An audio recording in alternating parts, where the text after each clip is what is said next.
Sir. So ಈಗ ದರ್ಶನ್ ಅವರ ಪರಿಸ್ಥಿತಿ ನೋಡುವಾಗ ಇವಾಗ ಒಬ್ಬ ಸ್ಟಾರ್ ನಟ, ಎಸ್ಪೆಷಲಿ ಇಂಡಸ್ಟ್ರಿ ಅವರಿಗೆ ಅನ್ನದಾತ ಅಂತ ಹೇಳ್ಬೋದು. ಅಂತ ಒಬ್ಬ ನಟ ಇವತ್ತು ಹಾಸಿಗೆ ತಪ್ಪಿಲ್ಲ ನಟ ಪರದಾಡುವಂತ ಪರಿಸ್ಥಿತಿ ಇದೆ. ಇದನ್ನೆಲ್ಲ ನೋಡಿದಾಗ ಏನು ಸರ್? ಸರ್, ಇದು ಇಲ್ಲಿ ಈಗ ನಾವು ಗುರುತಿಸ್ಬೇಕನ್ನೋದು, ಅಪರಾಧ ಮಾಡಿದ್ಮೇಲೆ ಶಿಕ್ಷೆ ಅನುಭವಿಸ್ಬೇಕನ್ನೋದು ಎಲ್ಲರೂ ಅದು ನೀತಿ ನಿಯಮ, ಅದಿರುವಂತ ರೂಲ್ಸ್ ಅಂಡ್ ರೆಗ್ಯುಲೇಷನ್ಸ್, ಅದನ್ನೆಲ್ಲರೂ ಫಾಲೋ ಮಾಡಬೇಕು. ಅದು ಮೀರಿ ಇವತ್ತು ಕೊಲೆ ಆದಂತ ವ್ಯಕ್ತಿ ಕುಟುಂಬಕ್ಕೆ ಯಾರೋ ನೋವು ತೀರ್ಸಕ್ ಆಗೋದಿಲ್ಲ, ಬಟ್ ಆರ್ಥಿಕವಾಗಿ ಎಲ್ಲರೂ ಸಹಾಯ ಮಾಡಿದ್ದಾರೆ ಅಲ್ವರ. ಇವತ್ತು ದರ್ಶನ್ ಸರ್ ಜೈಲೊಳಗೆ ಇದ್ರೆ ನಷ್ಟ ಯಾರಿಗೂ ಇದ್ರೆ ಕನ್ನಡ ಇಂಡಸ್ಟ್ರಿಗೆ.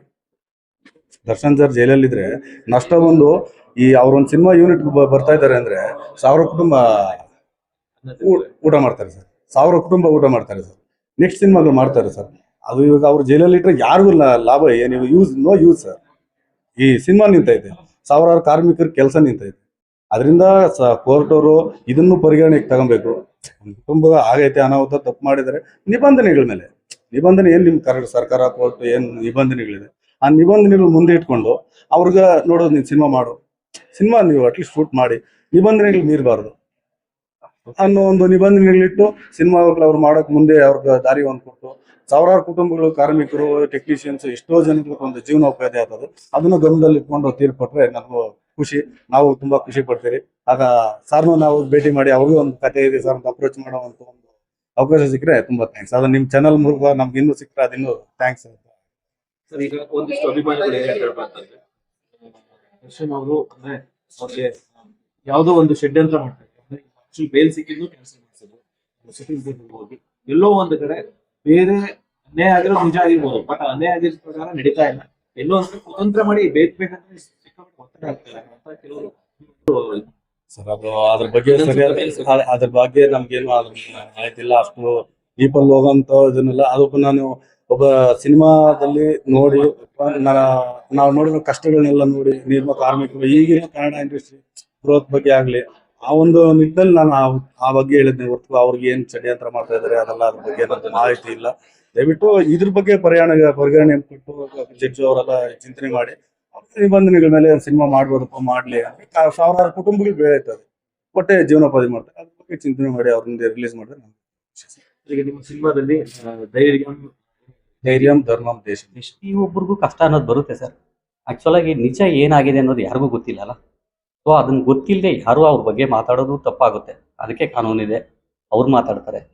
ಒಬ್ಬ ತಪ್ಪು ಮಾಡದೇ ಇರೋನು ಹಾಸಿಗೆ ದಿಂಬಲ್ಲಿ ಮಲಗಿರೋದು ಇದೆ, ತಪ್ಪು ಮಾಡದೇ ಇರೋನು, ತಪ್ಪು ಮಾಡಿರೋನು ಇದೆ. ಅದು ಕಾಲ ಡಿಸೈಡ್ ಮಾಡುತ್ತೆ.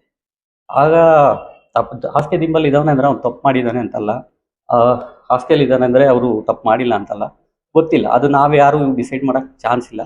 ಸೊ ಫ್ಯೂಚರಲ್ಲಿ ಕಾಲನೇ ಅದಕ್ಕೆ ಉತ್ತರ ಹೇಳುತ್ತೆ ಸರ್. ಸೊ ನೀವೇನಾದ್ರು ಹತ್ರದಿಂದ ನೋಡಿದ್ರ ಅವ್ರನ್ನ? ಇಲ್ಲ ಸರ್, ಇಲ್ಲ ಸರ್. ಮೇಡಮ್, ಸೇಮ್ ಕ್ವಶನ್ ನಿಮ್ಗೆ. ನೀವೇನಾದ್ರು ಪರಿಚಯ ಇತ್ತಾ ಮುಂಚೆ ನೋಡಿದ್ರಾ? ಯಾರಿಗೆ? ದರ್ಶನ್ ಅವರಿಗೆ? ಇಲ್ಲ ಸರ್.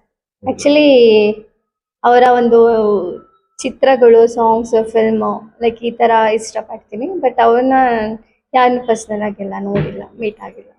ಏನ್ ಅನ್ಸುತ್ತೆ ಮೇಡಮ್, ನೀವು ಒಬ್ಬ ಇಂಡಸ್ಟ್ರಿಗೆ 2-3 ಸಿನಿಮಾ ಮಾಡಿದಿರಿ ಅಂತಂದ್ರೆ, ಸೀರಿಯಲ್ ಮಾಡ್ತಾರೆ. ಆಕ್ಚುಲಿ ಈ ನಮ್ಮ ಎಕ್ಸ್ಪೆಷಲಿ ನಮ್ಮ ಕರ್ನಾಟಕದಲ್ಲಿ ಒಂದು ಬಿಗ್ ಫ್ಯಾನ್ ಬೇಸ್ ಅಂದ್ರೆ ಅದು ಡಿ ಬಾಸ್ ಅಂತಾನೆ ಹೇಳ್ಬೋದು. ಬಟ್ ಅವ್ರ ಕಡೆಯಿಂದ ಈ ತರ ಒಂದು ಪ್ರಾಬ್ಲಮ್ಸ್ ಆಗಿರೋದು, ಲೈಕ್ ಅದು ಎಲ್ಲ ಫ್ಯಾನ್ಸಿಗಾಗ್ಲಿ ಎಲ್ಲ ಅದು ತುಂಬಾ ಒಂದು ಬೇಜಾರ್ ತರೋ ಅಂತ ಒಂದು ವಿಷಯ. ಅವರು ಇಂಥ ಒಂದು ಪರಿಸ್ಥಿತಿಯಲ್ಲಿ ಇರೋದು. ಸೊ ಆದಷ್ಟು ಬೇಗ ಅವ್ರು ಹೊರಗಡೆ ಬರಲಿ ಅಂತಾನೆ ವಿಶ್ ಮಾಡ್ತೀನಿ. ಬಟ್ ಎಕ್ಸ್ಪೆಷಲಿ ಪರ್ಸ್ನಲ್ ಆಗಿ ನನಗೆ ಏನು ಅನ್ಸೋದಂದ್ರೆ, ಹೇಳಬೇಕು ಹೇಳಬಾರ್ದು ಗೊತ್ತಿಲ್ಲ, ಬಟ್ ನಾನು ಅನ್ಕೋತಾ ಇದ್ದೆ. ಬಟ್ ಅದು ಈ ಒಂದು ಮೂಲಕ ಹೇಳಕ್ಕೆ ಇಷ್ಟಪಡ್ತೀನಿ. ಲೈಕ್ ಈ ಒಂದು ಜನರೇಷನ್ಸ್ ಅಲ್ಲಿ ಏನೇನೋ ಕೆಟ್ಟ ಕೆಲಸಗಳಾಗ್ಲಿ, ಏನೇನೋ ಒಂದು ಇವಾಗ ಎಕ್ಸಾಂಪಲ್ ತಗೊಳ್ಳೋದಾದ್ರೆ ಅಂತ ಧರ್ಮಸ್ಥಳದಲ್ಲೇ ಸೌಜನ್ಯ ಕೇಸಲ್ಲಿ ಅತ್ಯಾಚಾರ ಮಾಡಿದ್ದು, ಲೈಕ್ ಸಾಕ್ಷಿ ಪ್ರಕಾರ ಇದೆ ಅಂತ ಅಂದ್ರೂ ರಾಜಕಾರಣಿಗಳಾಗ್ಲಿ ಇವನ್ ಸಾಕ್ಷಿ ಇದ್ರೂ ಸಮೇತ ಅವ್ರನ್ನ ಯಾವುದೇ ರೀತಿ ಆಕ್ಷನ್ ತಗೊಂತಿಲ್ಲ. ಸೊ ಇಲ್ಲಿ ಬೇಕಂತ ಯಾವ್ದಕ್ಕೋಸ್ಕರ ಅವರು ತಪ್ಪು ಮಾಡಿದ್ದಾರೆ ಸೊ ಅಂತ ಗೊತ್ತಿದ್ರು ಸಮೇತ ಇವ್ರನ್ನ ಆಕ್ಷನ್ಸ್ ತಗೋತಿದಾರಲ್ಲ. ಸೊ ಇನ್ನು ಏನೇನೋ ನಡೀತಿದೆ ಈ ಒಂದು ಇದ್ರಲ್ಲಿ. ಸೊ ಎಲ್ಲಾನು ಬಿಟ್ಟು ಪರ್ಟಿಕ್ಯುಲರ್ ಆಗಿ ಇವರಿಗೆ ಇಷ್ಟೆಲ್ಲ ಟಾರ್ಗೆಟ್ ಮಾಡಿದ್ದು ಅದೇನೋ ನಂಗೆ ಅದು ಸ್ವಲ್ಪ ಬೇಜಾರು ಅನ್ನಿಸ್ತು.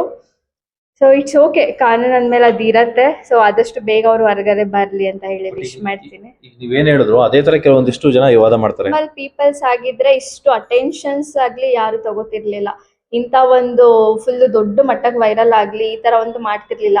ಸೊ ಮೇನ್ ಆಗಿ ಇವರಿಗೊಂದು ಫ್ಯಾನ್ ಬೇಸಸ್ ಆಗ್ಲಿ, ಕರ್ನಾಟಕ ಜನತೆ ಅವ್ರನ್ನ ಅಷ್ಟು ಅಭಿಮಾನದಿಂದ ಇಷ್ಟಪಡೋದಾಗ್ಲಿ. ಸೊ ಕೆಲವೊಂದು ಇರತ್ತಲ್ವಾ ಟಾರ್ಗೆಟ್, ಈ ತರ ಟಾರ್ಗೆಟ್ ಮಾಡ್ಲೇಬೇಕು ಅಂದ್ರೆ ರೀಸೆಂಟ್ ಆಗಿ ಆಲ್ಮೋಸ್ಟ್ ಕನ್ನಡ ಇಂಡಸ್ಟ್ರಿಯಲ್ಲಿ ಒಬ್ರಾದ್ಮೇಲೆ ಒಬ್ರು ಕಳ್ಕೊತಾ ಬರ್ತಾನೆ ಇದೀವಿ. ಅದ್ರಲ್ಲೂ ಎಸ್ಪೆಷಲಿ ಡಿವೋರ್ಸ್ ಅಂದ್ರೆ ತುಂಬಾ ದೊಡ್ಡ ಲಾಸ್ ಅಂತಾನೆ ಹೇಳ್ಬೋದು. ಸೊ ಬರ್ಲಿ, ಆದಷ್ಟು ಬೇಗ ಬರ್ಲಿ, ಅವರ ವರ್ಕ್ ಮೂಲಕ ಎಲ್ಲರಿಗೂ ಉತ್ತರ ಕೊಡ್ಲಿ ಅವರು ಅಂತ ಹೇಳಕ್ ಇಷ್ಟಪಡ್ತೀನಿ. Thank you madam. ನಿಮ್ಮ ಡಿ ಸಿನಿಮಾಗೆ ಆಲ್ ದ ಬೆಸ್ಟ್. ಇದೇ ಮಂತ್ 7th ಬರ್ತಾ ಇದೆ. ಸೊ ಫೈನಲ್ ಆಗಿ ಜನಗಳಿಗೆ ಡಿ ಸಿನಿಮಾ ಮುಖಾಂತರ ಏನ್ ಎಕ್ಸ್ಪೆಕ್ಟ್ ಮಾಡ್ಬೋದು ಇಬ್ರು? ಟ್ರಿಬಲ್ ಡಿ ಮೂವಿನ ಎಲ್ಲರೂ ಒಂದು ಫ್ಯಾಮಿಲಿ ನೋಡೋಂಥ ಒಂದು ಸಿನಿಮಾ ಆಗಿದೆ.